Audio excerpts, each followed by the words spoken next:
Hi friends, welcome to Telangana exams YouTube channel. నా పేరు విష్ణు కుమార్, నేను సీనియర్ జర్నలిస్ట్ని. ఈ వీడియో మొదటిసారిగా చూసిన వాళ్ళు ఎవరైనా ఉంటే మన ఛానల్ని సబ్స్క్రైబ్ చేసుకోండి. మీరు ఆల్రెడీ డీసీసీబీలో ఖాళీగా ఉన్నటువంటి తెలంగాణలో డీసీసీబీలో ఖాళీగా ఉన్నటువంటి పోస్టులు 225 పోస్టులకి అప్లై చేసుకొని ఉంటారు. స్టాఫ్ అసిస్టెంట్ పోస్టులు వీటికి అప్లై చేసే ఉంటారు. మీరు హైదరాబాదు, కరీంనగర్, ఖమ్మం, మహబూబ్నగర్, మెదక్, వరంగల్ వీటిలో ఉన్నాయి.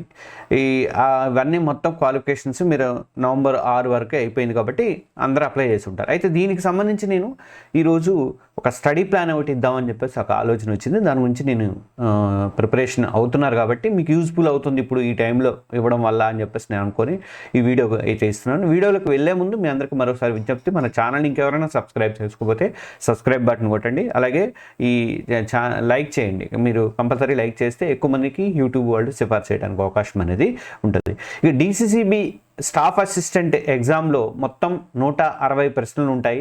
మీరు చూసే ఉంటారు ప్యాటర్న్ కూడా. 160 ప్రశ్నలకి 160 మార్కులు. అలాగే 120 మినిట్స్లో అటెంప్ట్ అనేది చేయాల్సి ఉంటుంది.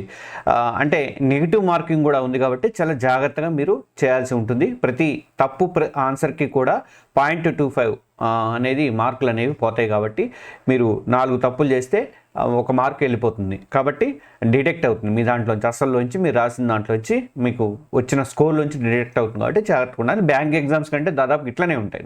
అది మనకి పోలీస్ ఎగ్జామ్స్లో కూడా ఉంది కదా, అలానే ఉంటుంది. ఈ వీడియోలో మీకు 30 డేస్ కంప్లీట్ ప్లాన్ అనేది చెప్తాను. 0 నుండి హీరో స్ట్రాటజీ వరకు కూడా మీరు ఈ ఎగ్జామ్ని క్రాక్ చేయడానికి అవకాశాలు అనేవి ఉన్నాయన్నమాట. అసలు మొదట ఎగ్జామ్ ప్యాటర్న్ ఏంటి అంటే, సెక్షన్ 1లోకి వచ్చేసరికి క్రెడిట్ కోఆపరేటివ్స్ అని ఒక సెక్షన్ ఉంది. ఇది 40 మార్కులు 20 నిమిషాల్లో మీరు కంప్లీట్ చేయాల్సి ఉంటుంది. సెక్షన్ 2కి వచ్చేసరికి ఇంగ్లీష్ లాంగ్వేజ్ 40 మార్కులు 30 నిమిషాల్లో పూర్తి చేయాల్సి ఉంటుంది. అలాగే సెక్షన్ 3లోకి వచ్చేసరికి రీజనింగ్ ఎబిలిటీ ఉంది. ఇది 40 మార్కులు 35 నిమిషాల్లో పూర్తి చేయాల్సి ఉంటుంది. సెక్షన్ 4కి వచ్చేసరికి న్యూమరికల్ ఎబిలిటీ 40 మార్కులు 35 నిమిషాల్లో పూర్తి చేయాల్సి అయితే ఉంటుంది. ఇప్పుడు ఒక్కొక్క సెక్షన్కి ఎలా ప్రిపరేషన్ అవ్వాలి అన్నది నేను స్ట్రాటజీ చెప్తాను, ఒకసారి చూడండి. క్రెడిట్ కోఆపరేటివ్స్ అన్న సెక్షన్లో నబార్డ్ రోల్కి సంబంధించి కానీ, తర్వాత ఆర్బీఐ గైడ్ లైన్స్ కానీ రీసెంట్గా వచ్చిన వాటి గురించి కూడా తెలుసుకోవాలి. అలాగే తెలంగాణ కోఆపరేటివ్ సెక్టర్ డెవలప్మెంట్స్ ఎలా ఉన్నాయి, తెలంగాణ కోఆపరేటివ్ బ్యాంకుల రంగంలో, సహకార రంగంలో డెవలప్మెంట్ ఎలా ఉంది ఏంటి అన్నది, అలాగే డీసీసీబీల స్ట్రక్చర్ ఏంటి, దాని ఫంక్షన్స్ ఎలా ఉంటాయి అనేది చాలా చాలా ముఖ్యమైనటువంటి టాపిక్స్. ఇవి మస్ట్గా మీరు ప్రిపరేషన్ అయితే అవ్వాల్సి ఉంటుంది. 20 మినిట్స్ మాత్రమే టైం ఉంటుంది కాబట్టి స్పీడ్ ప్రాక్టీస్ అనేది, స్పీడ్గా రాయడం అనేది మాత్రం అలవాటు చేసుకోండి. 40 మార్కులు 20 మినిట్స్ అంటే హాఫ్ మినిట్ వరకే మీరు ఆలోచన చేయగలిసిన, ఒక్కొక్క ప్రశ్నకు హాఫ్ మినిట్ మాత్రమే ఆలోచన చేయాల్సి వస్తుంది. ఇక డే 1 నుంచి 10 రోజుల వరకు కూడా రోజుకు 1 అవర్ అయినా కనీసం ఈ సెక్షన్కి డెడికేట్ అయితే చేయండి. ఇంకా ఇంగ్లీష్ లాంగ్వేజ్కి వచ్చేసరికి, ఇంగ్లీష్ లాంగ్వేజ్లో మనకి సెక్షన్లో గ్రామర్ ఉన్నది. గ్రామర్లో వొకాబులరీ, తర్వాత రీడింగ్ కాంప్రహెన్షన్ ఉంది, తర్వాత ఎర్రర్ డిటెక్షన్ టాపిక్స్ అనేవి ఉన్నాయి. బ్యాంక్ ఎగ్జామ్స్కి ప్రిపేర్ అయ్యే ఆల్రెడీ ఎస్బీఐ, తర్వాత ఆర్ఆర్బీ, ఐబీపీఎస్ ఇట్లాంటి వాటికి ప్రిపేర్ అవుతున్న వాళ్ళకి నాకు తెలిసి ఇది ఈజీనే ఉంటుంది. ఆర్ఆర్బీలో కూడా ఉన్నాయి అనుకోండి. అయితే ఈ సెక్షన్ కోసం మీరు రెనిన్ మాటను, ఇంగ్లీష్కి కంపల్సరీగా రెనిన్ మాటను, ఇంగ్లీష్ గ్రామర్ బుక్ అనేది చాలా చాలా యూస్ఫుల్. డే 1 నుంచి మరి 15 డేస్, కనీసం 15th వరకు కూడా గ్రామర్ ఫౌండేషన్ మీద బిల్డ్ అయితే చేసుకోండి. ప్రాక్టీస్ ఎక్కువ చేసుకోండి. ఇక తర్వాత డే 16 నుంచి 30 వరకు మొత్తం 30 రోజుల ప్లాన్ అనుకున్నాం కాబట్టి దాంట్లో కాంప్రహెన్షన్ ప్రాక్టీస్ అయితే చేయండి. ఇక డైలీ ఒక 10 పేజెస్ అన్నా కనీసము ఈ ప్రాక్టీస్లు కానీ చదవడం కానీ మీరైతే చేయండి. చేస్తేనే మీరు ఇంగ్లీష్లో మంచి పట్టు సాధించడానికి అవకాశం అయితే ఉంటుంది. ఇక రీజనింగ్ ఎబిలిటీకి ఎలా ప్రిపరేషన్ అవ్వాలంటే, రీజనింగ్ ఎబిలిటీలో ఫజిల్స్ ఉంటాయి, తర్వాత సీటింగ్ అరేంజ్మెంట్ ఉంటుంది, తర్వాత కోడింగ్, డీకోడింగ్, బ్లడ్ రిలేషన్స్, అలాగే డైరెక్టివ్ సెన్స్, తర్వాత సిలోజిమ్ టాపిక్స్ వస్తాయి. ఇంకా ఇది ఎలా ప్రిపేర్ అవ్వాలి అంటే, డే 1 మీరు 1 రోజు నుంచి 20 రోజుల వరకు కూడా టాపిక్స్ వైజ్గా ప్రిపరేషన్ అనేది ప్రాక్టీస్ అయితే చేయండి. రోజుకి 2 టాపిక్స్ తీసుకొని కంపల్సరీగా ప్రిపరేషన్ అయితే మీరు అవ్వాలి. ఇక 21వ రోజు నుంచి 30 రోజు వరకు ఒక 9 రోజులు 10 రోజుల పాటు mixed practice, time management time చూసుకుంటూ ప్రాక్టీస్ అయితే చేసుకోండి. రీజనింగ్లో స్పీడ్ అనేది చాలా చాలా ముఖ్యం అనేది గుర్తుపెట్టుకోండి. ఎందుకంటే ఇది 35 నిమిషాల్లో మీరు 40 క్వశ్చన్లు అటెంప్ట్ చేయాల్సి ఉంటుంది. పైగా రీజనింగ్ అంటే ఆలోచన చేసేది కాబట్టి మీకు టైం కూడా తక్కువ ఉంటుంది, కాబట్టి నిమిషం కంటే కూడా తక్కువ ఉంది, కాబట్టి మీరు చాలా జాగ్రత్తగా చేయాలి. చేయాలన్నమాట. ఇక న్యూమరికల్ ఎబిలిటీకి వచ్చేసరికి న్యూమరికల్ ఎబిలిటీ సెక్షన్లో మనకి అర్థమెటిక్, తర్వాత డేటా ఇంటర్ప్రిటేషన్ ఉంది, తర్వాత నంబర్ సిరీస్, సింప్లికేషన్ టాపిక్స్ అనేవి వస్తాయి. ఇందులో ఆర్ఎస్ అగర్వాల్ బుక్ మస్ట్ అందరికీ తెలిసే ఉండొచ్చు. RS Agarwal book quantitative aptitude book చాలా హెల్ప్ఫుల్గా ఉంటుంది.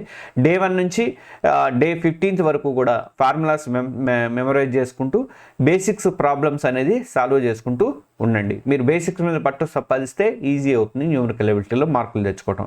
ఇక డేస్ 16 నుంచి 30 వరకు కూడా మీరు ప్రీవియస్ పేపర్ని ప్రాక్టీస్ చేయండి. స్పీడ్ డ్రిల్స్ ఎక్కువగా స్పీడ్ మీద ఫోకస్ చేయండి. ఫార్ములాస్ గుర్తుపెట్టుకుంటే స్పీడ్ అనేది పెరుగుతుంది బాగా. ఇక మ్యాథ్స్ వీక్ అయినా సరే ప్యానిక్ అవ్వద్దు. బేసిక్స్ మీద ఫోకస్ చేస్తే మాత్రం మీరు డెఫినెట్గా కొట్టడానికి అవకాశం అనేది ఉంటుంది.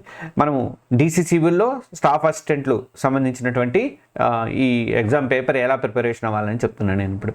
ఇది 30 days అనుకొని టైం ప్లాన్ చేసుకుంటే మీరు వీక్ 1 నుంచి అంటే డే 1 నుంచి డే 7 వరకు కూడా క్రెడిట్ కోఆపరేటివ్స్ ప్లస్ ఇంగ్లీష్ గ్రామర్ని రోజుకు 4-5 గంటలు ప్రాక్టీస్ అయితే చేయండి.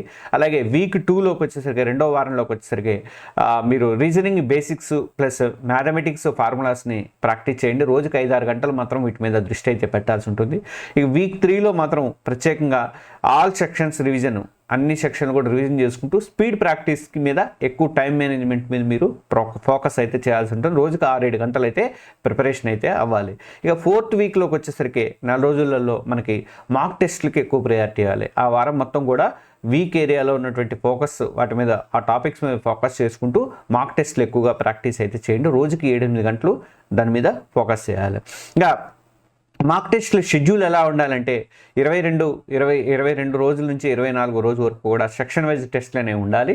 తర్వాత 25 రోజుల నుంచి 27 రోజుల వరకు కూడా ఫుల్ లెంత్ టెస్ట్లు మినిమం 3 అయినా రోజుకి చేయాలి, 3 నుంచి 4 అయినా చేయాలి.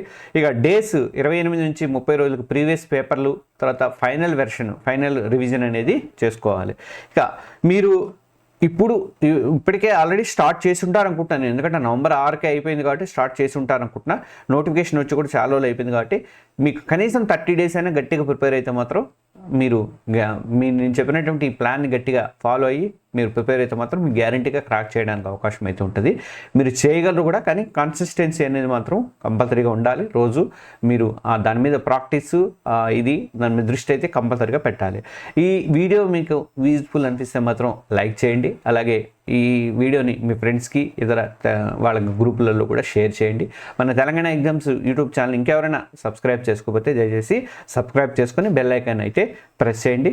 మీకు ఏమన్నా కామెంట్స్, డౌట్స్ ఏమైనా ఉంటే కామెంట్లలో తెలియజేయండి. Okay, thank you.